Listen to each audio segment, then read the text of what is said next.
Welcome back to another episode of ROC Boys football. The fellas are heading back to the home conference as we talk some Big Ten football. The Minnesota Golden Gophers go on the road to Happy Valley. It is the whiteout game, 7:30 Eastern time. We were at the whiteout game a couple years ago when Saquon just ran all over Michigan. And even though Michigan lost, that was truly the best college football experience I've had. We've been to Ohio State. We've been to the Big House. We've been to Nebraska.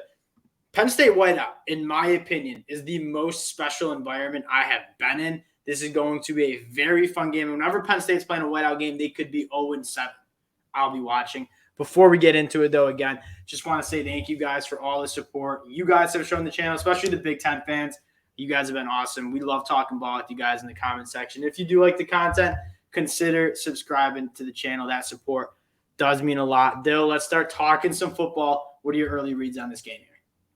Yeah, this Minnesota team, man, really taken a pretty big fall since everyone got all up and on. Yeah. Like, me included. I was like, oh, this team's going to win the Big Ten West. They're the perennial favorites.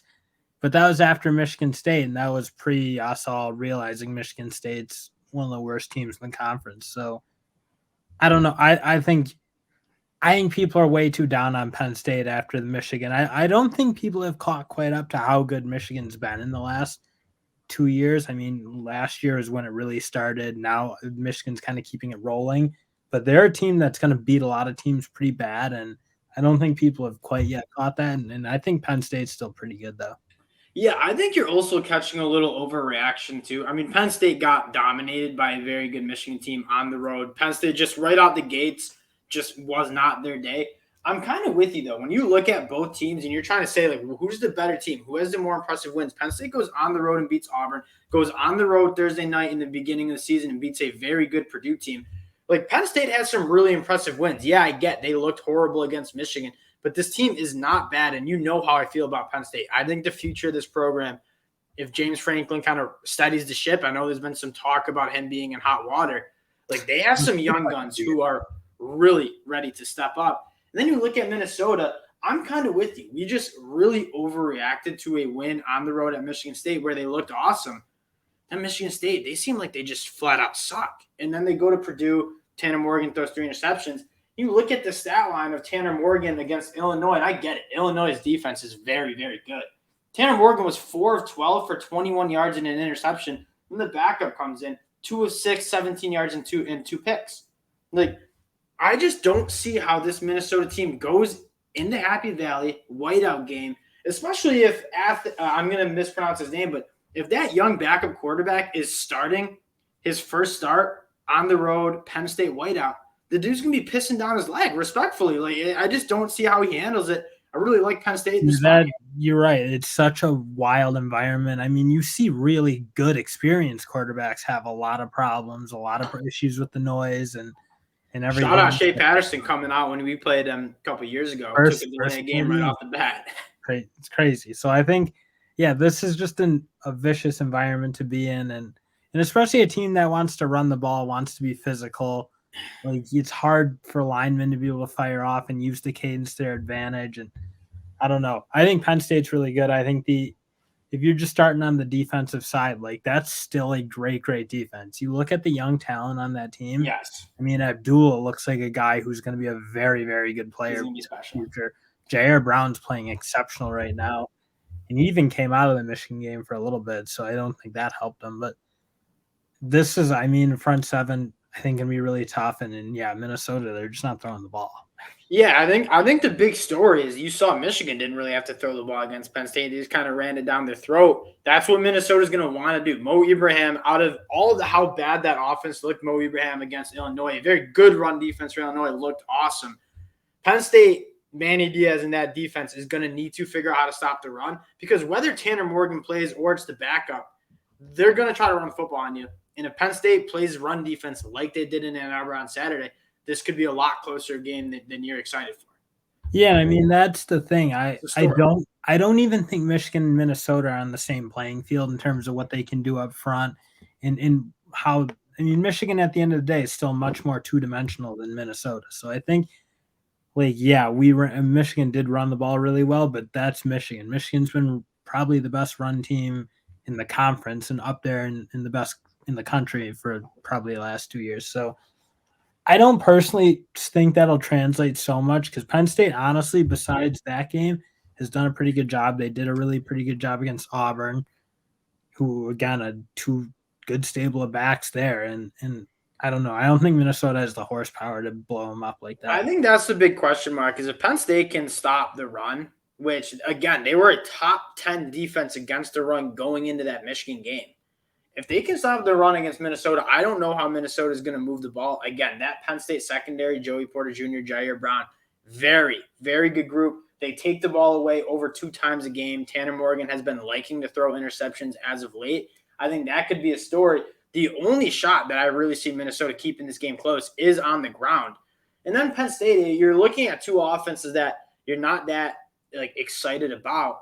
Even if Sean Clifford doesn't play, you take a look at the explosive guys. Ever since Chris Aubin-Bell went down from Minnesota, they haven't really been able to find a passing game that you feel good about. Penn State still has some guys that you really like. Nick Singleton, Katron Allen, 2 very, very explosive backs. And then you got Mitchell Tinsley, Parker Washington. You just feel a little bit more comfortable that Penn State's going to be able to score a little bit more points to Minnesota here. Yeah, I mean, they do as much as they're not a wildly explosive offense, and I don't think they ever will be under Sean Clifford. And even getting to that side of the ball, I think he's going to play personally. I don't get the sense that injury. Yeah. If Penn State was in that football game, I'm not totally convinced Clifford would have been out, period.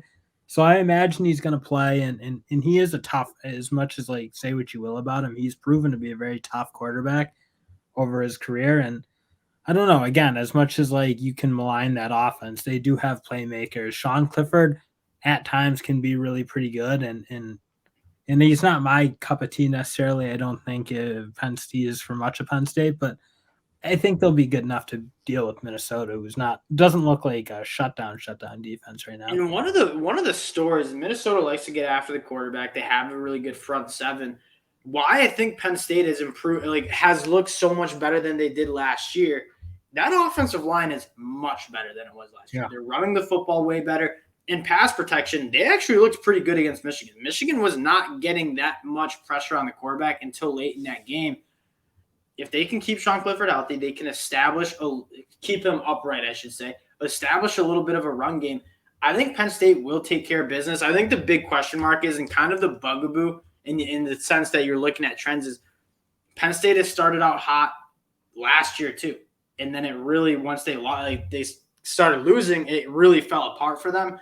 If James Franklin can get this crew kind of on task and right again, I think Penn State's going to roll in this game. But again, if they kind of can't really get off the mat like they really couldn't last year, you could be looking at a loss at home in the whiteout. Yeah, I mean, this would be a really tough one for James Franklin. I'm a defender of him. I don't get the people who say coming for his job. It's he's had – 2 or 3 11-win seasons in his career at Penn State. They've won a Big Ten, beaten Ohio State at least one time. How good Ohio State has been, if we're getting a little into the James Franklin discussion, the same argument against Jim is, he hasn't really been able to consistently win the Big Ten. Ohio State's been a juggernaut for the last 6-7 years. There hasn't been a lot of teams winning the Big Ten other than Ohio State. So when you're sitting in the same division as a team like Ohio State, you might not be winning that many Big Ten titles. But in terms of consistency, this Penn State team is very consistent. And what he's doing really well is recruiting. And again, if you're a Penn State fan, we said this in the summer, this might not be your year. You're going with Sean Clifford, your 6-year guy. You kind of know what he is. He's not a special difference maker. But next year, you look at some of the young talent on defense. You look at some of the young talent on offense, Drew Allar, Nick Singleton. This team can be really special if you're just patient. I think James Franklin has a really good young group of nucleus kind of guys that I'm excited for. Dill, get to the pick. I love this game. I don't totally think it should be this tight of a line for the whiteout. I mean, I probably take Penn State as a 3-ish point favorite on the road either way. So now you just stay at home, and I don't know. Minnesota, I was just I got fooled. by. I didn't realize Michigan State was that bad. So now you look at it, you try to explain away some of what Minnesota did in the subsequent weeks. Now you just can't. It's okay, yeah, you crushed Michigan State, but they really have looked bad for the last 2 I mean, weeks. you're only scoring 10 against Purdue. You're only scoring 14 against Illinois, and one of those touchdowns was with a really short field. Like, this offense just has not been able to move the football very well the last couple of weeks. They haven't been able to put points on the board. You're going on the road in probably one of the best environments in college football. You got to like Penn State here. My only worry is Minnesota loves to play teams close, kind of like the Iowa State of the Big 12. Like, they will keep it close. Minnesota got blown out, and they only lost by 12, and we're in that game in the fourth quarter, as ugly as it was. Like, Minnesota's a team that can be significantly the worst team and really keep it close. PJ Fleck is very good at doing that. But again, I just think there's too many odds stacked against Minnesota. Injuries, question at quarterback, your wide receivers out. You haven't really been able to move the ball, and now you're going on the road in one of the best environments, college football.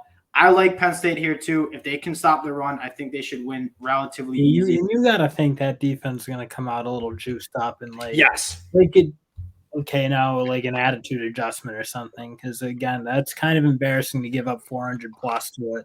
And you shouldn't see a single too high safety set all game for Penn State. You should have an 8-man box and just say, hey, Tanner Morgan or backup quarterback, throw the ball over Joey Porter Jr. I'm so comfortable having Joey Porter Jr. just play man coverage. And just all of them playing man coverage against those wideouts. I don't see how Minnesota's going to throw the ball. And if you can you can stop the run if you commit enough bodies to the box. It's just how it works.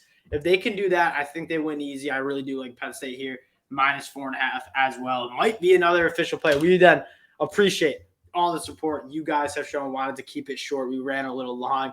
Love talking Big Ten football. Again, if you like the content, consider subscribing to the channel. We appreciate you guys, and we'll talk to y'all later. Peace.